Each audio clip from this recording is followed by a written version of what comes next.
الحمد للہ وکفی وسلام علی عبادہ الذین اصطفیٰ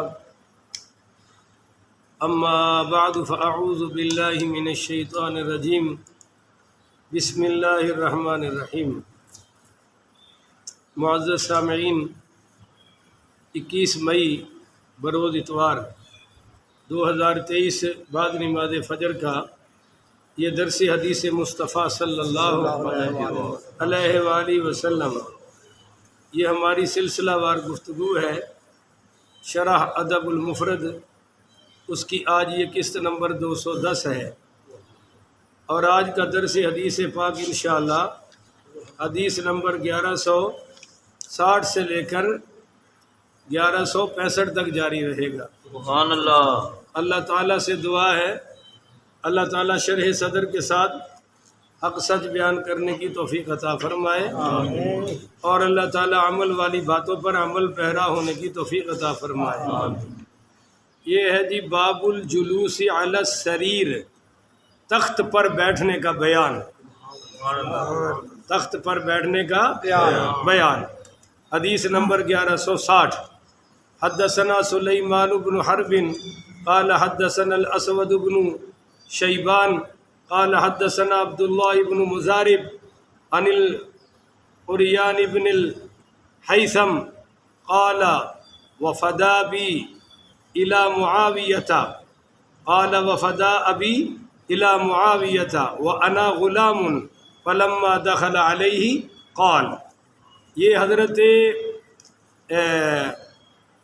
عریان بن حیثم رحمۃ اللہ علیہ کہتے ہیں کہ میں میرے والد کے وفد کے ساتھ حضرت امیر معاویہ رضی اللہ تعالی عنہ کی طرف گئے، اور کہتے ہیں کہ وَأَنَا غُلَامٌ، میں بالکل لڑکا سا تھا۔ فَلَمَّا دَخَلَ عَلَيْهِ، جب یہ وفد وہاں داخل ہوا سیدنا امیر معاویہ رضی اللہ تعالیٰ عنہ کے پاس، تو ان کو دیکھ کر قال مرحباً مرحباً، حضرت امیر معاویہ رضی اللہ تعالیٰ نے فرمایا خوش آمدید خوش آمدید، مرحبا مرحبا۔ تو دیکھا کہ وہ رجل قائد معه علی السریر، کہ ایک آدمی سیدنا امیر معاویہ رضی اللہ تعالیٰ عنہ کے ساتھ تخت پر بیٹھا ہوا تھا۔ تو امیر معاویہ امام بخاری رحمۃ اللہ علیہ اس حدیث کو لا کر یہ ثابت کر رہے ہیں کہ بھائی تخت پر بیٹھنا کوئی جرم ہے نہیں۔ مثلا کسی نے اپنی بیٹھک میں اپنی کمرے میں کوئی خصوصی چیئر بنا رکھی ہے، چاہے وہ گھومنے والی ہو یا سونے والی ہو یا لیٹنے والی ہو یا تخت ٹائپ ہو، اونچی ہو، اس میں کوئی حرج کی بات نہیں ہے۔ اچھا جی، قال یا امیر المومنین، یہ حضرت امیر معاویہ کو کہا جا رہا ہے امیر المومنین، اور یہاں ٹکے ٹکے کے مولوی بکواس کر رہے ہیں وہ جی امیر معاویہ تو بادشاہ تھا، امیر المومنین تھا ہی نہیں۔ میں نے کہا جاہلو، کوئی حدیث کی کتاب تو پڑھو، تم نے تو تاریخ پڑھی ہے وہ بھی گٹر والی، وہ بھی رافضیوں کی جو صحابہ کے خلاف ہے۔ حدیث پڑھو، یہ امیر المومنین فی الحدیث امام بخاری رحمۃ اللہ علیہ کی کتاب ہے، ادب المفرد حدیث کی کتاب جو آپ کے سامنے پڑھ رہا ہوں، کہ جب دیکھا کہ ایک بندہ بیٹھا ہوا ہے تو قال یا امیر المومنین، اے امیر المومنین، من ھذا، یہ شخص کون ہے، الذی ترحب بہ، یہ شخص کون ہے جس کو آپ خوش آمدید کہہ رہے ہیں؟ تو سیدنا امیر معاویہ پڑھیے رضی اللہ تعالیٰ عنہ نے فرمایا کہ ھذا سید اہل المشرق، کہ بھائی یہ مشرق والوں کا سردار حیثم، یہ حیثم ابن الاسود ہے، حیثم بن وھذا حیثم ابن الاسود، یہ حیثم ابن اسود ہے۔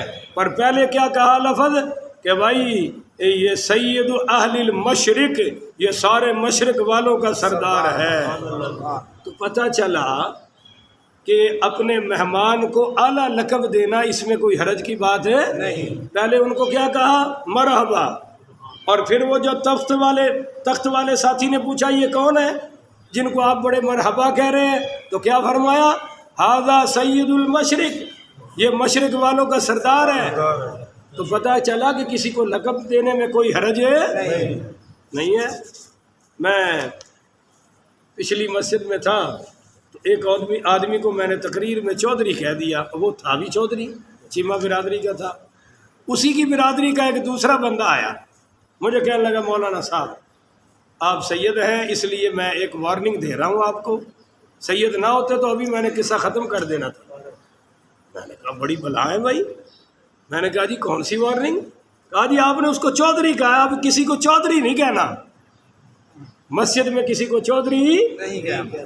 میں نے کہا یار اس کو کہہ دیا تو کیا حرج ہے؟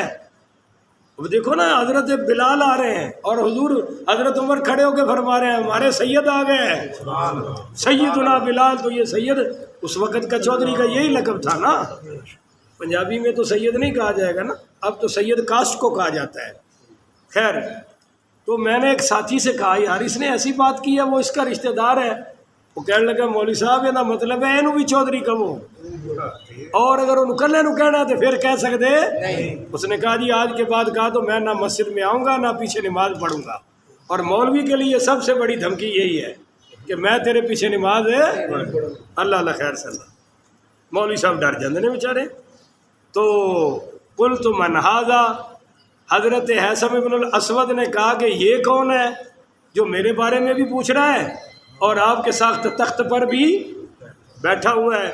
تو ھذا عبداللہ ابن عمر ابن العاص۔ تو حضرت امیر معاویہ نے فرمایا کہ بھائی یہ تو حضور کے عظیم صحابی حضرت عبداللہ بن عمر ابن العاص ہیں رضی اللہ تعالی عنہ۔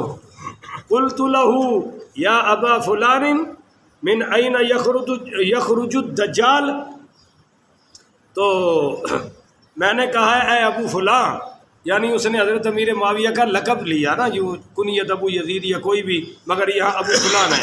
میں نے کہا اے ابو فلان دجال کہاں سے نکلے گا، کس زمین سے نکلے گا؟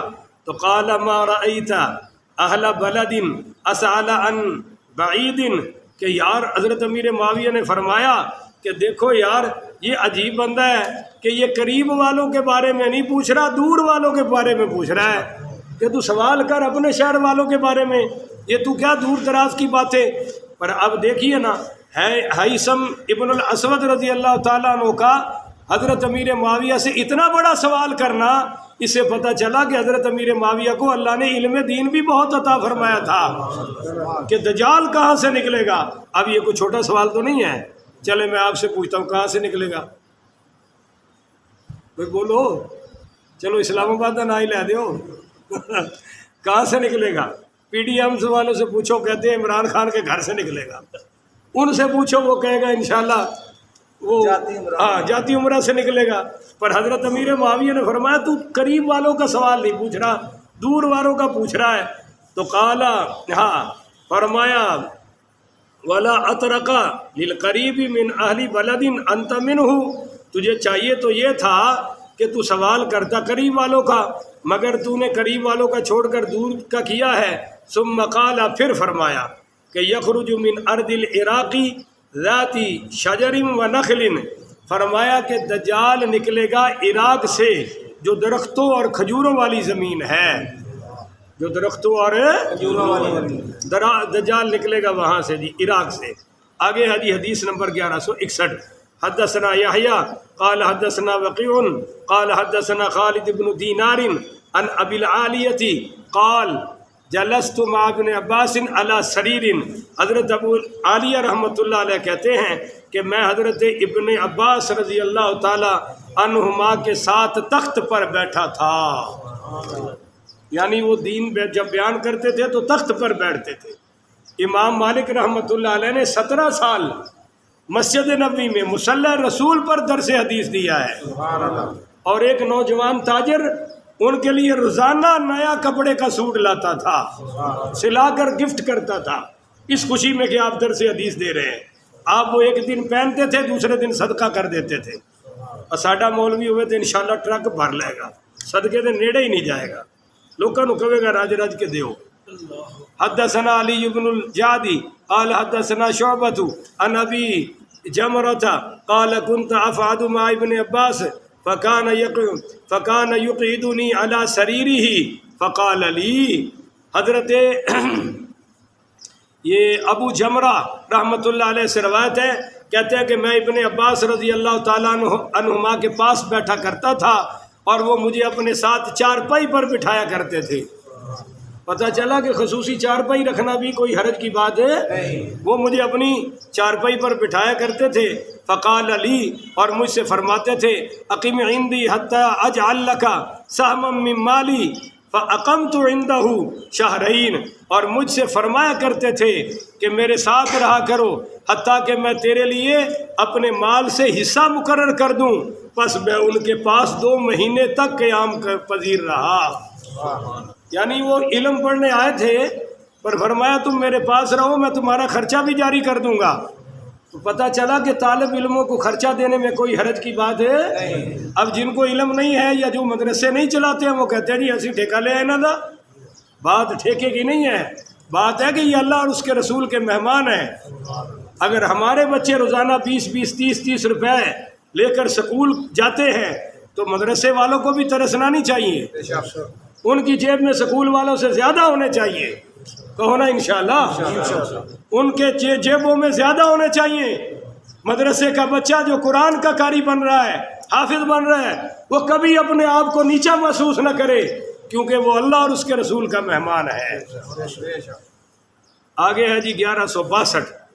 حدثنا عبید قال حدثنا یونس بن بکیر قال حدثنا خالد بن دینار ابو خلدہ قال سمعت انس بن مالک وهو مع الحکم امیر بالبصرۃ علی السریر یقول، حضرت خالد بن دینار ابو خلدہ کا بیان ہے کہ میں نے حضرت انس بن انس بن مالک رضی اللہ تعالیٰ عنہ سے سنا، وہ حضرت حکم کے ساتھ تخت پر بیٹھے ہوئے تھے۔ حکم بن مروان جو مدینے کے گورنر تھے، ان کے ساتھ بولو تخت پر بیٹھے ہوئے تھے، اور وہ بصرہ کے امیر تھے۔ اس وقت کی بات ہے جب وہ بصرہ کے، اب بعد میں وہ ادھر مدینہ کے بنے حضرت حسن کے دور میں، مگر ابھی وہ بصرہ کے امیر تھے۔ وہ کہتے ہیں کہ یقول، کہتے ہیں کان نبی صلی اللہ علیہ وسلم اذا کان الحر ابرد بالصلاۃ واذا کان البرد بکر بالصلاۃ، کہ حضور پاک صلی اللہ علیہ وسلم جب گرمی ہوتی تھی تو نماز ٹھنڈی کر کے پڑھتے تھے، جب گرمی ہوتی تھی تو نماز ٹھنڈی کر کے پڑھتے۔ ساڑھی ماشاءاللہ سارا سال 1.5 ٹھپا لگ گیا ہے، 1:30 بجے پڑھنی ہے جی پورا سال۔ بھائی جب سخت گرمی ہے تو لیٹ کر دو، 2 پر بھی جا سکتی ہے، 2:30 پر بھی جا سکتی ہے، اور 2:15 پر بھی۔ جب گرمی ہوتی تو ظہر کی نماز ٹھنڈی کر کے پڑھتے، جب سردی ہوتی تو نماز ظہر کی جلدی پڑھتے تھے، یعنی وقت کے شروع ہوتے ہی پڑھ لیتے تھے سردیوں میں، پر گرمیوں میں حضور ظہر کو ٹھنڈی کر کے پڑھا کرتے تھے۔ اللہ سب کو اس پر عمل کی توفیق عطا فرمائے۔ آگے جی حدیث نمبر 1163۔ حدثنا عمر بن منصور قال حدثنا مبارک قال حدثنا الحسن قال حدثنا انس بن مالک قال دخلت علی النبی صلی اللہ علیہ وسلم وهو علی سریر مرمول بشریط تحت رأسه وسادۃ من آدم حشوها لیف۔ یہ بڑی کمال کی حدیث ہے۔ حضرت انس بن مالک رضی اللہ تعالیٰ عنہ کا بیان ہے کہ میں نبی کریم صلی اللہ علیہ وآلہ وسلم کی بارگاہ اقدس میں آیا تو آپ صلی اللہ علیہ وسلم کھجور کی رسی سے بنائی گئی چارپائی پر آرام فرما رہے تھے۔ کھجور کی رسی سے، وہ کوئی زیادہ آرام دہ نہیں ہوتی، اور آپ صلی اللہ علیہ وسلم کے سر انور کے نیچے چمڑے کا سرہانہ تھا جس میں کھجور کی چھال بھری ہوئی تھی، یہ سرہانہ تھا آپ کا۔ ما بین جلدی و بین سریری ثوب، یہ آپ کا سرہانہ تھا، آپ آرام فرما رہے تھے۔ فدخل علیہ عمر فبکا، حضرت عمر داخل ہوئے، جب دیکھا کہ سرکار کھجور کی چھال کے سرہانے پر آرام فرما رہے ہیں اور یہ چارپائی ہے، انہوں نے اونچی اونچی رونا شروع کر دیا سرکار کی یہ حالت دیکھ کر۔ جب حضرت عمر پاک علیہ السلام روئے تو قالا اما واللہ، تو فقال له النبی صلی اللہ علیہ وسلم ما یبکیک یا عمر، تو آپ صلی اللہ علیہ وآلہ وسلم نے فرمایا عمر آپ کیوں رو رہے ہو، کس چیز نے آپ کو رلا دیا؟ قال حضرت عمر عرض کرنے لگے اما واللہ ما ابکا یا رسول اللہ اللہ اکونا اعلم انک اکرم علی اللہ من کسرا و قیصرا فہما یعیشانی فیما یعیشانی فیہ من الدنیا۔ حضرت عمر رضی اللہ تعالیٰ عنہ بولے، کہنے لگے یا رسول اللہ، اللہ کی قسم میں کیوں نہ رہوں جبکہ میں یہ جانتا ہوں کہ آپ کی ذات اللہ تعالیٰ کی بارگاہ میں کسرا اور کیسر سے زیادہ عزت والی ہے۔ سبحان اللہ۔ کیسر و کسرا بادشاہ تھے نا جی، اس وقت کے سب سے بڑے بادشاہ۔ تو حضرت عمر کہنے لگے اللہ کی قسم میں جانتا ہوں کہ آپ اللہ کے ہاں کیسر و کسرا سے زیادہ عزت والے، شان والے، مرتبے والے ہیں، مگر یہ میں کیا دیکھ رہا ہوں کہ وہ تو دنیا میں عیش کے ساتھ زندگی گزار رہے ہیں اور آپ اس عالم میں۔ اللہ اکبر۔ وانت یا رسول اللہ بالمکان الذی ارا، میں آپ کو اس حالت میں دیکھ رہا ہوں اور وہ گرے پڑے بادشاہ عیش و آرام سے زندگی گزار رہے ہیں۔ تو فقال النبی صلی اللہ علیہ وسلم، تو میرے نبی کریم علیہ السلام بولے، آپ نے فرمایا اما تردا یا عمر، اے عمر تو کیا اس بات پہ راضی نہیں؟ سبحان اللہ۔ یہ عمر کو کیوں کہا کہ اس بات پہ راضی نہیں؟ سمجھو، کہنا چاہیے تھا میں اس بات پہ راضی ہوں۔ حضرت عمر اپنے لیے تو نہیں روئے تھے، حضور کے لیے روئے تھے، پر میں کمال جاؤں عمر کی شان پر۔ حضور نے یہ نہیں فرمایا میرے پیارے بھائیوں کہ میں اس بات پر راضی ہوں، نہیں، فرمایا اما تردا یا عمر، اے عمر تو اس بات پہ راضی نہیں کہ ان تکون لہم الدنیا ولنا الآخرۃ، کہ ان کے لیے دنیا ہے اور ہمارے لیے آخرت ہے۔ سبحان اللہ۔ یعنی عمر آخرت میں جو مجھے ملے گا میرے بعد وہ تجھے بھی ملے گا، سبحان اللہ، اور تو راضی ہو جا اس بات پر۔ سبحان اللہ۔ سبحان اللہ۔ کہنا یہ چاہیے تھا کہ میں اس بات پہ راضی ہوں کہ ان کے لیے دنیا میرے لیے آخرت، پر نہیں، فرمایا ان کے لیے دنیا عمر تو اس بات پہ راضی نہیں ہے اور ہمارے لیے آخرت ہے۔ سبحان اللہ، اللہم اجعلنا منہم، اللہ ہمیں بھی ان میں شامل فرما لے۔ آمین۔ قلت بلا یا رسول اللہ، حضرت عمر کہنے لگے ضرور ضرور، کیوں نہیں یا رسول اللہ، میں اس پر راضی ہوں۔ قال فإنہ کذالک، تو فرمایا پھر ہمارے لیے ایسے ہی ہے، یعنی ان کے لیے دنیا ہے، ہمیں آخرت اللہ عطا کرے گا۔ آگے ہے حدیث نمبر 1164۔ حدثنا عبداللہ بن یزید قال حدثنا سلیمان بن المغیرہ عن حمید بن ہلال عن ابی رقاعۃ العدوی قال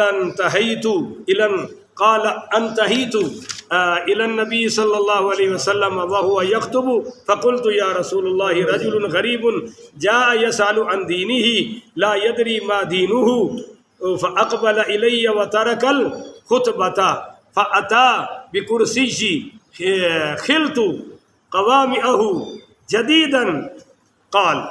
حضرت ابو رفاعہ العدوی رضی اللہ تعالی عنہ سے روایت ہے، فرماتے ہیں کہ میں حضور پاک صلی اللہ علیہ وسلم کی بارگاہ اقدس میں پہنچا، اس وقت آپ خطبہ ارشاد فرما رہے تھے۔ میں نے عرض کی یا رسول اللہ، ایک مسافر آدمی آپ سے اپنے دین کے متعلق سوال کرتا ہے اور وہ نہیں جانتا کہ دین کیا ہے، پس آپ میری طرف متوجہ ہوئے اور آپ نے اپنا خطبہ چھوڑ دیا۔ بھائی سمجھ رہے ہیں، خطبہ اتنا نہیں ہے جس طرح لوگوں نے بنا لیا۔ پچھلے دن مجھے بھی سمجھانے والے سمجھا رہے تھے اور میں چپ کر جاتا ہوں کہ ان بیچاروں کو حدیثوں کا پتہ ہی نہیں ہے، مسئلوں کا پتہ۔ وہ جی آپ خطبے میں بول پڑے، بھائی حضور نے حسن و حسین کو دیکھ کر خطبہ چھوڑ کے باہر آ گئے تھے۔ سبحان اللہ۔ تو خطبہ کو نماز تو نہیں ہے کہ جس میں نہ بندہ ادھر دیکھ سکتا ہے نہ ادھر دیکھ سکتا ہے نہ بات کر سکتا ہے۔ تمام علماء نے لکھا ہے کہ خطبے کے درمیان اگر کوئی ضروری بات آ گئی ہے تو کرنے میں کوئی حرج کی بات ہے نہیں۔ اور یہ کیا ہو رہا ہے، حضور خطبہ دے رہے ہیں اور اس صحابی نے سوال کیا، حضور نے اپنا خطبہ ہی چھوڑ دیا۔ بولو، اپنا خطبہ چھوڑ دیا۔ یار یہاں تک ہم تو خطبے کی بات کر رہے ہیں نا، نماز اگر آپ پڑھ رہے ہیں فرض اور ہڈیا جل گئی، سڑ رہی ہے، یا کسی بچہ کوئی چیخا رویا، کوئی سانپ نکل آیا، تو آپ نماز بھی توڑ سکتے ہیں۔ بولو نماز بھی، پر جب مولوی کوئی ایسا عمل کرتا ہے تو لوگوں کو چونکہ یاد نہیں ہوتا، کہتے ہیں دیکھو مولوی نے کی کر چھڑے۔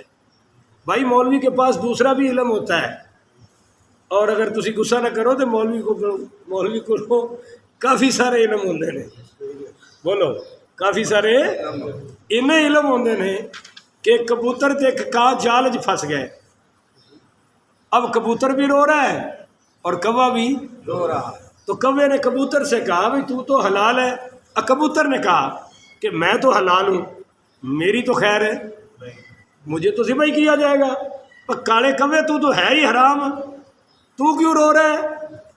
اس نے کہا بھائی بات حلال حرام کی نہیں ہے، بات یہ ہے کہ یہ جال مولوی صاحب کا ہے۔ جال کس کا ہے؟ مولوی صاحب کا ہے، تجھے تو حلال سمجھ کے چھری پھیرے گا اور میرے لیے بھی کوئی نہ کوئی دلیل نکال لے گا اور مجھے چھوڑنے والا۔ آپ مولویوں کو نہ سمجھایا کریں، مولویوں کے پاس بہت ساری دلیلیں ہوتی ہیں جو آپ کے پاس نہیں ہوتی۔ بہرحال اللہ حق پر رہنے کی توفیق عطا فرمائے۔ چلو جی، حضور پاک صلی اللہ علیہ وسلم نے اپنا خطبہ چھوڑ دیا تو ایک کرسی لائی گئی، میرا خیال یہ ہے کہ اس کے پائے لوہے کے تھے، صحابی کہتے ہیں کہ اس کے پائے لوہے کے تھے۔ حضرت حمید نے کہا کہ میرے گمان کے مطابق وہ سیاہ لکڑی کی تھی جسے انہوں نے حضرت ابو رفاع نے لوہے کا سمجھا، بس آپ صلی اللہ علیہ وسلم اس پر تشریف فرما ہو گئے۔ تو آپ نے مجھے دیکھا، وہ کچھ سکھانے لگے جو اللہ تعالیٰ نے آپ کو سکھایا، پھر آپ نے اپنا خطبہ آخر تک مکمل فرما لیا۔ تو کہتے ہیں قال حمید اراہو خبشن اسودا حسبہ حدیدن، کہ وہ کرسی تو تھی لکڑی کی پر تھی کالی، جس کو انہوں نے حضرت ابو رفاع نے سمجھا کہ یہ ٹانگیں لوہے کی ہے، تھی کالی نا، پتہ نہیں، فقاد علیہ، حضور اس پر بیٹھ گئے۔ فجعل يعلمني مما علمہ اللہ ثم اتم خطبتہ آخرہ، جو اللہ نے حضور کو سکھایا تھا اس میں سے اللہ نے حضور نے مجھے بھی سکھایا، اور پھر جا کر خطبہ مکمل فرمایا۔ کہہ دو بھائی سبحان اللہ۔ لو جی آخری آئیے تشریح میں بھی لکھا ہوا ہے کہ خطبے کی بات ہو رہی ہے، اس سے مراد جمعۃ المبارک کا خطبہ اور عیدین کا خطبہ یا کوئی اور خطبہ ہو، حضور کو یہ اختیار حاصل ہے۔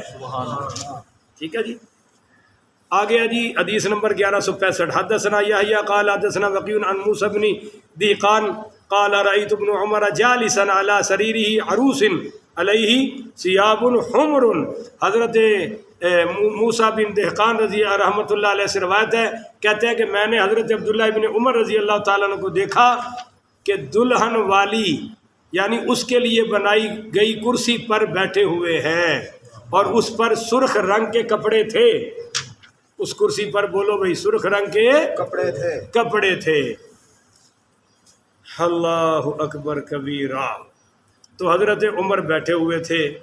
اللہ تعالیٰ بھائی ہمیں حق سمجھنے کی توفیق عطا فرمائے۔ آخر ودعوانا ان الحمدللہ رب العالمین۔